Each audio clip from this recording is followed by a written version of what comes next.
Email Marketing Frequency, Facing the Fear by Neeli Manemi of Queen's University of Charlotte. One concept of systems theory is that, quote, the interdependent relationships between people not only give an organization its character, but are also maintained and established through communication, end quote. In email marketing, this speaks to the relationship between organizations and their email list subscribers. As stated in the theoretical framework of this project, high email frequency is a valid concern of marketing practitioners in the for-profit and nonprofit sector alike. However, scholarly literature and market research suggest it may not be the treacherous ground it seems. This begs the question, are there ways of using text which diffuse the negative impact of email saturation? Close examination of email marketing from movie rental giant Redbox and the well-established nonprofit Not4Sale shows that a textual approach based on systems theory can help put frequency fears to rest. Using the concepts of authenticity, plausibility, and criticality recommended by Hogg and McLaren, I performed a rhetorical, qualitative analysis on emails from both organizations. I added a small survey of email subscribers and informal interviews of experienced practitioners to add perspective and check for bias. I first examined the text of subject line and email independently, then analyzed how both work together to create an overall impression of the organization. One driving question served as criteria for the analysis. Does email content deliver on what the subject line promises?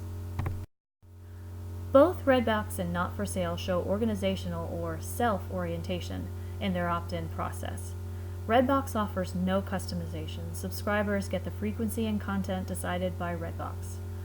The Update Preferences link for Not4Sale actually leads to a screen showing fields for contact information, working donor cycle, and lead source. The latter two seem only to have relevance to Not4Sale. My response as a list subscriber was confusion. In theoretical terms, the systems component of feedback is in a state of neglect. Redbox is sending a one-way message to their recipients, inviting no feedback on what will be received. Not4Sale, unfortunately, is setting themselves up for subscriber irritation. Both organizations show a weak sense of their interdependence with email subscribers. By contrast, the opt-in process for Polaris.org, a nonprofit comparable to Not4Sale, shows high awareness of interdependence. Sign-up is easily visible at the top of the home page. Each list is described in under 25 words and even gives the frequency. Strategic placement of the privacy notification under the Submit button engenders trust at the exact moment of commitment to Polaris emails. We readily perceive this as good email marketing, but what specifically makes this better than the opt-in processes for Redbox and Not4Sale? Andrea Michaud defined the concept of perceived email advertising pressure as a combination of two factors, personal relevance and cognitive effort in processing the message. Each of our three opt-in examples represents a distinct cognitive path described in Figure 1 from her study. Redbox is in Michaud's neutral response path, Route A. They are neither strengthening nor damaging the consumer relationship. The Polaris opt-in page is highly relevant to subscribers. They are on cognitive Route B, creating positive attitude. Not4Sale is unfortunately on Route C, leading to negative attitude. This Redbox text example proves that a subject line can show specificity and creativity at the same time. The clever text, "Finding a great movie shouldn't be a battle," opens to a running video which is clearly delivering on the promise of an action movie.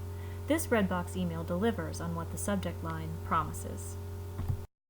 In composing emails, Redbox routinely uses poster graphics with embedded links, keeping text minimal while building categorization. Most importantly, this maximizes the opportunity for click-throughs to the website. As we can see in these examples, Redbox stays true to their casual, lighthearted text in creating headers, thus strengthening their brand.